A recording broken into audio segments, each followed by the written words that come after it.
Welcome to the Fintech Scaling Show. This podcast is sponsored by Scale Up Consulting, helping fintech startups create a scalable organization to support an ever-increasing demand. When you're ready to grow, reach out to us at richard@scaleupconsulting.co. Now, over to the show with Richard Doherty, founder and host.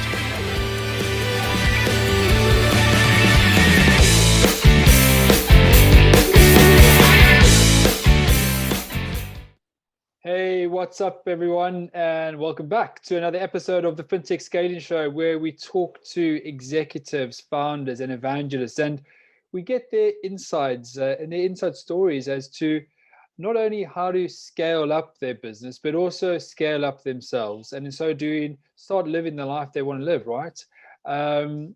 And super excited today to have Chirag on the show. Chirag is the founder of Diamante Blockchain.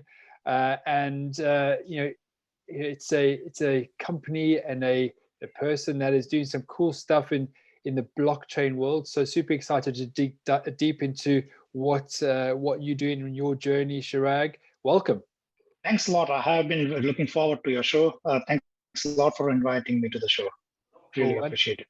Brilliant. And before we kick off and get into the details of what we're going to be discussing, I always like to give everyone out there a bit of a high level picture as to the journey we're going on to today. And as business owners, as executives, as founders, as entrepreneurs, we all need to make certain we have essential ingredients with us as we go along our journey. We've got a toolkit, and we can take out certain tools when we start facing different challenges on our Everest, right? So today we're going to be diving into some of those essential tools and looking at why purpose is important, and also other topics in and around the common problems as to what's going on in business today outside of the pandemic. So very interested to dive into this subject today with you, Chirag, and maybe we can actually start off at the top, just what I mentioned now, and looking at a purpose as a founder. I mean, I know you're a senior executive prior to founding your business, but you drove into and started creating a business off the back of a purpose, off the back of a need. But why do you think? I mean, what is your purpose as a founder? And in a way, why do you care? Why do you care about what you're doing? Yes, that's a very good question. And I believe everything starts with something that you care about. Yeah. And that's how I became a founder of Diamante and what we have been doing right now. Yeah. So it has been a long journey. So it was very simple. Like when we wanted to build something, so the process goes through the phase where we were facing the same pain areas. Like, I'm generalizing the fact, like, it's not about just what our company does. Yeah. So basically we are into a business where we are creating a banking ecosystem that is backed on blockchain. So it's kind of a challenger banking where you have payments, you have investments, where you have finance. Yeah. So that is not something that was planned on the first day. Yeah. So back in 2017, right after finishing my studies in Germany, so we have been I always had the drive and the thrust to start something of my own. That was always that motivation was always there. And then I got involved in my family's business. We saw a good amount of growth in that. I learned a lot of things from that. But as an entrepreneur, I found various pain points that the businesses were facing. Not only our business, but a lot of other business. And as an individual, I always think about giving solutions and trying to solve things. And that's how we started looking at different areas in terms of what are the solutions that can be brought to. And blockchain was one of the very important solution to us. We saw a good amount of potential in it. And that's how we started building. So a simple thought in the mind where we see, I'll just give you an example. When we do a lot of international transactions for our businesses. So that is on a regular basis, we make a lot of international payments. And when we were making payments, there were hefty fees that were we were paying for the particular payments, where we saw a lot of intermediary banks being involved in just getting one transaction conducted from counterparty A to counterparty B, depending on the geography. So it is also time consuming. So that was a daily practice. And when we see about earlier generations, like, for example, my family or other families doing that business or other companies doing that business, so they are molded up with the belief that, okay, this is the fact that banks charge a lot of money. And that's this charges are being put up as a business charges that they were incurring. Yeah. But it is important to see and question whenever you are being charged higher or whenever you have a certain pain area. So that question came to my mind, okay, why these charges are so higher? That's when we started discussing on how we can bring down those charges. What are the solutions that we can put up so that we can solve this pain area? And right now, the tech has been advancing a lot. When we see, we can check the status of our Uber right from our phone. But when you're transacting in worth millions of dollars worth of transaction, you don't have any transparency. So blockchain gives that transparency to any transaction. It may be a financial transaction, it may be a supply chain transaction. And that's where the idea kicked off. And then we started building our own proprietary blockchain network, where we are currently partnered with multiple banking institutions in different parts of the globe. And that's where we are today. I like it, and I like the fact that you're saying that you started at you exited your previous career, your previous business, and you looked at the pain points and you came up with a solution because there was a problem in the market. And it is interesting because a lot of times we go off and we start businesses without a particular focus, right? And then you need to, I guess, during this process, you need to make certain that when you start your business, there's a problem, there's a requirement for a solution, but you also need to ask yourself, how do you continue to scale up? How do you boost yourself, and how do you boost your business? How do you expand towards more profits? And what can be the starting point for that immediate impact to really boost you towards your where you want to go, right? And I always like to, with my clients, I always like to tell them and coach them in the fact that pain points is a very important point, because it allows you to start communicating directly to your public in a specific way. And also above that is the purpose that you're driving towards, the larger mission that you're driving towards, right? Absolutely. And it is always the fact that you have to think very big in terms of where you want to be in the next few years. Yeah. That is a personal goal that all the founders that they have, like they want to achieve something big. But it is really important to understand, okay, when we identify a pain point, how valid that pain point is. It is just to a small community, it is just personal to us, or it is a pain point to a larger public, or where, and that's when we see, okay, if a lot of people are being affected by that particular pain point, and that only way to find out if a lot more people have the same pain point is to communicate, to talk to people. So that's something that we did. Like we identified the pain point. We started communicating with a lot of companies in different parts of the world, not only limited to a single geography. And then we started learning, okay, this is something real that they are also facing. But no one till date has thought about solving that. And that's when we saw a very, very good potential. And we know exactly how we wanted to solve that. And that's when the first thing, like it's important to talk about scaling up, how to scale your business, but that is a byproduct of a company that survives. So the first thing that we should look as founders, till date, I think the most of that, like the first point is identify the pain point, then find a solution to it, then think about surviving, not about scaling up or growing. Yeah, I like it.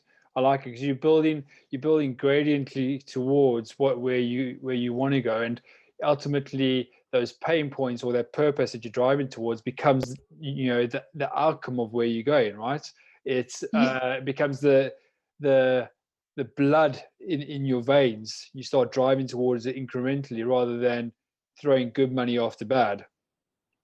Absolutely. And what I have seen by speaking about with a lot of founders and different sectors, like people always talk about how much they want to make, how much money they want to earn. But personally speaking, money is always a byproduct. When you are doing something that has a value, and when you are working continuously hard on that with like the team is also important, how good your team is. Because it comes across if you have that philosophy that you just mentioned, it comes across to your public that you care, right? And yes, and you actually want to help them rather than being there just to you from a transactional perspective. You care, you want to help them, you want to help them achieve what they want to achieve, and ultimately they will come to you. Maybe it takes a bit longer, but it's fine. That's cool. Yeah, that's absolutely fine. See, success is something that's going to come if it's affecting a lot of people in a positive way. Yeah. So that is just a byproduct. Like you would definitely get users for any of your applications that you are building if it is really required. But let's say if there is an application that is not required by a lot of people, you put millions of dollars in the marketing, people will download it, but it's not going to survive for a longer time. Yeah. So the first thing that is what I think is the survival part of it. It may be your business survival, it may be the product survival. So first thing, you need to survive in the market and listen to the people, listen to the feedback that they have. And once you have a good stability in your business and your product, that's when we talk about scaling up.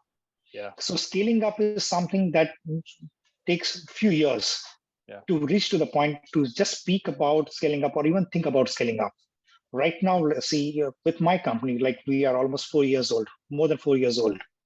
And right now, it's a point where we have started thinking about scaling up. So the 4-year period was almost a survival. And majorly out of the 4 years, couple of years was just pandemic.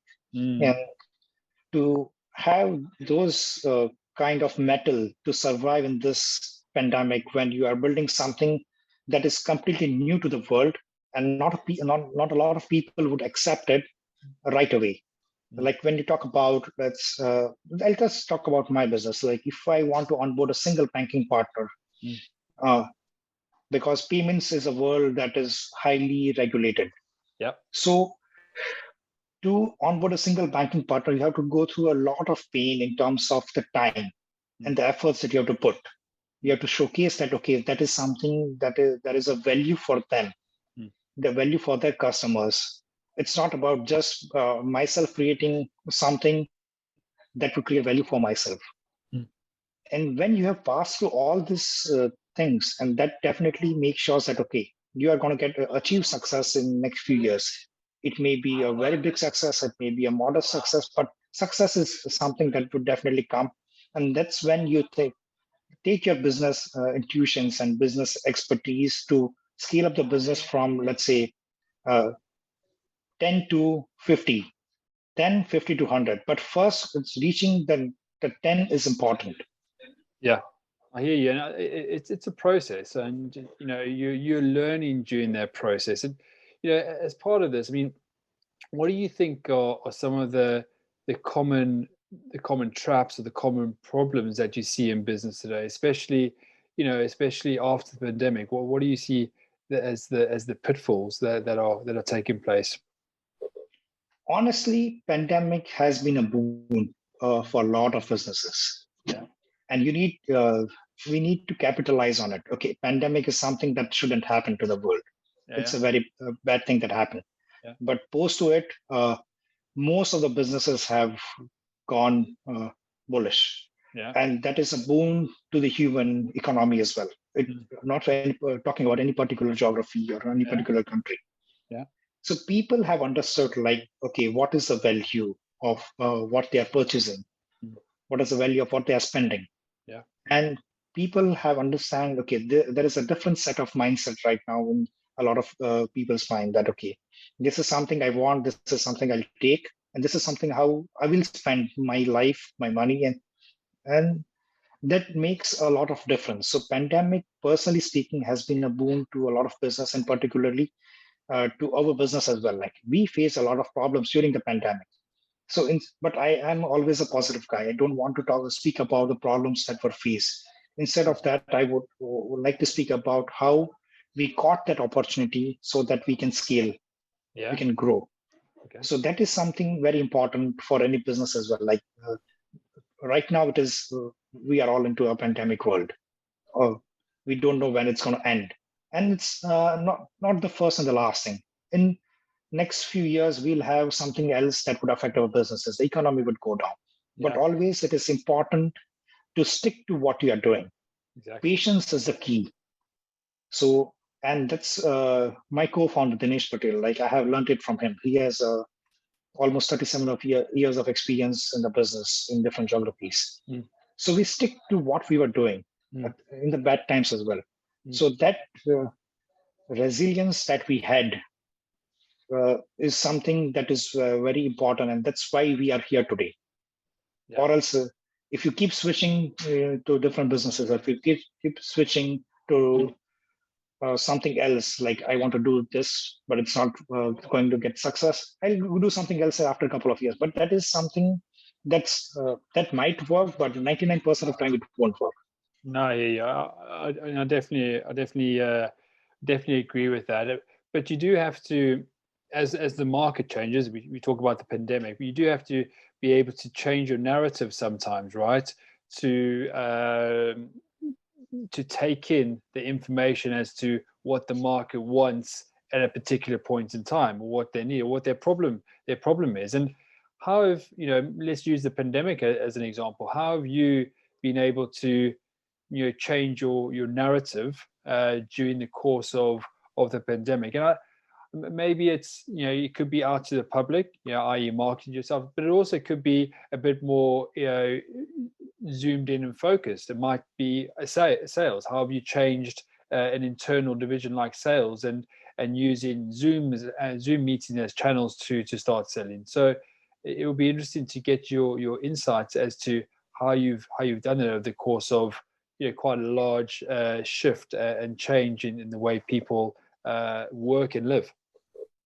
Yeah, it has made the world very small in terms of, let's say, right now we are doing a podcast using Zoom itself. So the tech has empowered a lot of other things. So we talk to, we have employee meetings on Zoom or on some other platforms, and that has created a bridge of the communication. So previously in the offices, everyone was sitting on the desk, the communications were majorly personal when they were just chit-chatting or something. But right now everyone thinks about same thing. So the focus is very concentrated right now.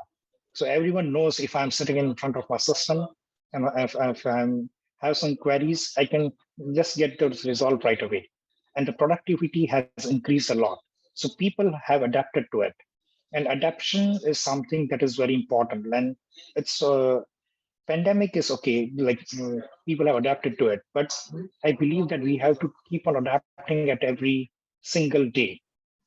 So you keep on learning, keep on adapting. And particularly when we talk about pandemic, like coming back to your question, like how and what in what other ways the pandemic has changed the systems within our organization. So what happened is, we were quite focused on building our team in a particular city or geography. So our focus, but that was wrong. There is talent everywhere. There is talent everywhere around the globe. You can learn from everyone around the globe. So now the team has become more global. There are more ideas flowing in, and that has something really boosted our business. So that is something that was a negative mindset that all the people had. They were just focused on a certain geography, certain city in terms of their hiring, in terms of the roles they were putting out. But right now there is a big pool of the talent in the world that is available to us right away in front of our screens. How has it started creating momentum in the market? You mentioned you're looking at different markets or to enter in different, office locations or offices to set up. But if you go on digital, how are you creating that momentum now that you wanted to create in a brick and mortar way?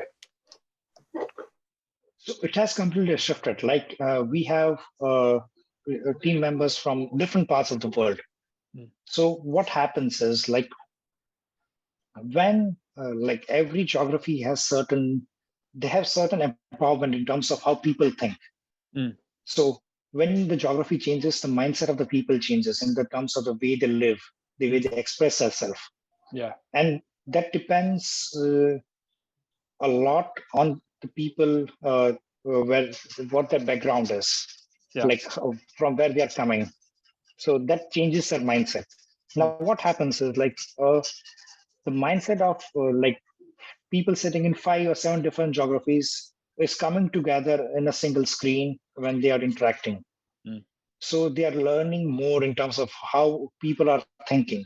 So we have like we call our we are not team members, we are family. So we are all our team members are the part of a family that is Diamante families that we call. So what happens is it's not only on the personal level that they interact. Now on the people are even working and thinking about the work or even on Sundays, but in a positive way. The company doesn't want them to work on Sundays, but even when they're talking like some personal things, they start speaking about, this idea might be implemented somewhere in the work. Yeah. This is how we can grow. And that has really bridged all the communication gaps that people had in the past. And now people are easily communicating with each other and new ideas are coming up. And that is something that we can also see from how many startups have come across in the last couple of years. There is a pool of startups coming up in all different sectors. You mentioned blockchain, you mentioned AI, you mentioned drone, you mentioned agri-tech or ed-tech. And that is something very important. Like when people start thinking about the new ideas, the empowerment of the people, the public, that's when the world becomes a better place to live. And you mentioned that you have these teams. You got a global footprint of different people in different geographies that communicate, which is great. And what type of tech do you use to communicate? I mean, as an example, I know with my clients, I make certain that I'm available on WhatsApp. I'm available on email. I'm always available for a Zoom invitation because my client portfolio is international, and this type of communication allows them to contact me whenever they want, and actually works quite well, right? So, from a team point of view, are we talking about WhatsApp channels that are used more regularly, maybe Slack channels that are used that are more integrated into the day-to-day life? What are you talking about here? So you talk about Slack, you talk about WhatsApp, you talk about Telegram. Yeah. Then a lot of mediums. Then we have certain tools within our company that people interact. Yeah. Then there are always phone calls. There is Zoom. Then there is Google Meets. So there is no restriction of any particular tool the team member wants to use. They are free to use what they want. And what I have seen personally is if someone is messaging me on Telegram, I respond them on Telegram. If someone is messaging me on Skype, I respond them on Skype. Yeah. So, and everyone has a smartphone in the hand. Like most of the times, let's say, even when we are traveling, right before onboarding the flights, we are doing meetings. It might be the case with you, it might be the case with me and a lot of other people. So what happens is this has created a surge in terms of how the decisions are made. So the decisions are made much more faster because it's no 9 to 5 anymore. Previously, what used to happen is like once it is 9 to 5, you go back home, just relax, and no one was going to interact with each other. Yeah. So you are with your family. But right now, if someone has any particular problem, okay, well, in the 10 p.m. in the night, okay, it just takes a few seconds to respond to that problem. So you get the solution right away, not waiting another 24 or 48 hours. So that is something that is really evolved, and I really like that fact. Yeah, I like it because decision making is ultimately what's going to make you grow up a bit quicker and start scaling up, right? And if we have if we are able to connect with our team players and team members, even our public on a regular basis, it helps us. And I think what you're talking about here is quite interesting. I think right now, I believe right now that we've moved from the information age to the age of connectiveness. Right, we have a need to connect with our team members, our public, people on LinkedIn, people on Facebook, people on Twitter, because we want to interact, and we want to now after the interaction, maybe there's a value off the back of that. I join up a webinar, or there's a bit of business to be done, right? But the more we connect, the more we can learn and grow and start achieving our purpose that we set out to do, right? Absolutely. And one more positive thing that what I have seen, just adding up to what you said now, it's about the digital universities and the courses coming up. So you have that opportunity to learn a lot. So people are more adaptable. Like, let's say if I'm working 8 hours, 10 hours, or 12 hours a day, I can always find a couple of spare hours where I can acquire additional knowledge to my journal. So that learning process also has increased a lot. So this new shift to the digitalization of the world in terms of the communication, in terms of the learning, in terms of how we interact, that as it's like a new age, and everyone has quickly adapted to it, and pandemic has made sure that people adapt to that. Nice. And as we wrap up this part of the show, what are the 3 bits of advice that you can give to founders, entrepreneurs, career transitioners that will help them build a prosperous business and scale up a prosperous business at a point in time? The first advice I would say is don't listen to a lot of people. Go with your intuition. If you keep on listening to a lot of people, then you are just as it is as good as reading a book and doing nothing. So go with your intuition, and until and unless you do something, you will never know if you will fail or if you will succeed. The second advice is fail a lot. People have to fail, and if you are failing, that means that you are trying, and if you keep on trying, you will definitely achieve success. So that is only important. And the third, I already mentioned that don't think about the money you want to earn. Think about how deeper impact you can make into people's life. If you achieve those success formulas, then definitely success is coming to you. And the money is just a byproduct. Like after, let's say if you make $1 million, $5 million, $50 million, or $500 million, people can easily leave with, let's say, $1 or $5 million. After that, whatever money you earn, it's just sitting in a bank account. You just have to count it. You just have to invest it. It's not being utilized for any good purposes.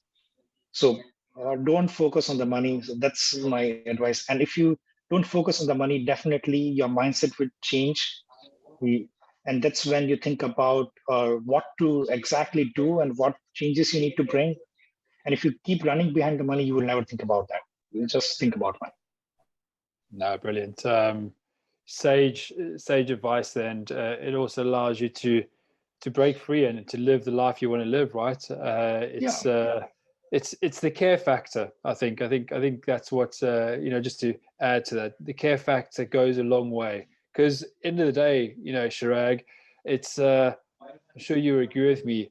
Business is about people, right? There's one common denominator is the people side of things. So if we act as people, then good things come your way. Absolutely. So why not, right? And one thing, like you might have also felt and noticed, like once we start a company, when we are a team of, let's say, 2 people, 5 people, then we think a lot about the business. But when we start growing, it's more the vision that we are focused on instead of the small things that we need to focus on. Yeah. So the bigger the vision that you have, the bigger in the way you care about the people, that's going to make you, succeed, and that's going to help you achieve the vision that you have. It may be your internal team members as well. So, like, as a company, I'm very proud to say that, like, we have, like, since past 4 years, we have very few people that have left the company because we work as a family. And if you cannot achieve those things within your company, how are you going to serve the people, millions of people, when you are launching your products? Yeah. So we need to care about our team. We need to care about the people that we are serving. And that's, it's a simple word. Like, let's say, even if you go to a restaurant or something, even if you go to a bar, we want a good service. So that is something very important. Like, if everyone has a certain expectation when you are coming out in the market, so you have to live to their expectations, and you don't have to throw something that you have built. Yeah. You have to build for them. You don't have to build that they don't want or they don't expect. Yeah. I hear you. It's brilliant, brilliant advice. And now we go into the flash round, which is a bit of fun at the end of the show. The rules of the flash round. There are rules. I ask 3 questions, which are fun questions. 1-word answers. We don't want to go into the details of it. It's just a yes or a no or something like that. And then I give you the microphone, Chirag, and put you on the hot spot, on the hot chair, and you can ask me a question. And there we go. So let's kick it off. And here we go. So the first question for you, Chirag, what's more important, purpose or execution? Execution. Okay. What should you focus on first, your product or your marketing and PR? Product. Okay. What do you like doing more? Do you like the digital way of working or face-to-face? Face-to-face. There we go. 3 out of 3. There we go. You got them all right. Yeah, it's a bit of fun, right? There is nothing right or wrong, but that's my personal view. Yeah. Yeah, I know. I'm joking. Okay, so now you get the chance to ask me a question. Ask whatever you want. It's a bit of fun at the end to give everyone some insights as to who you and I are. So fire away. I have a very simple question. When are we meeting personally and discussing about your book?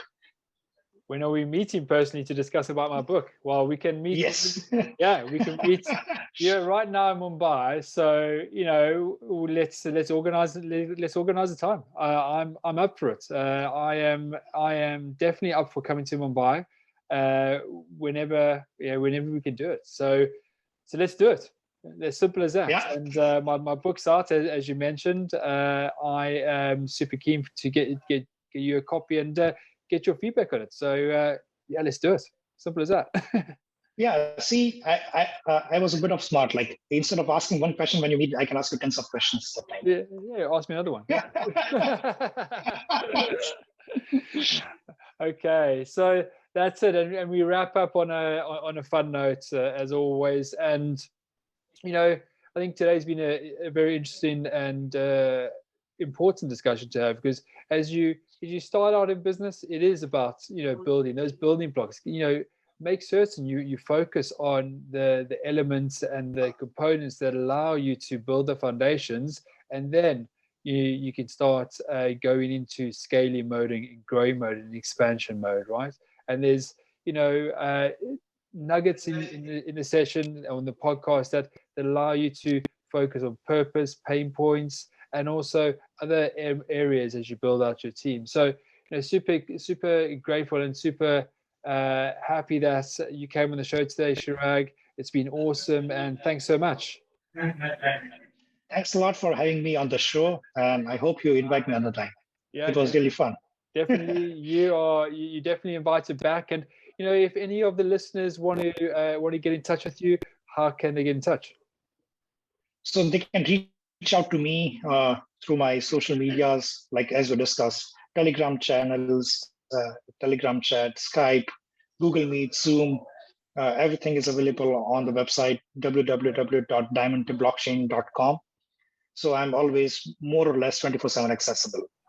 Brilliant, brilliant. And as we wrap up the show, everyone knows now that my book is now out. If you want a copy, please go to my website, which is www.scaleupconsulting.co.uk/sign up, and just fill out your details in the registration box, and all of a sudden you'll get the book. So thanks again, Chirag, for coming on today. It's been super insightful, and looking forward to seeing your continued expansion. Thanks a lot. Thanks a lot for your time.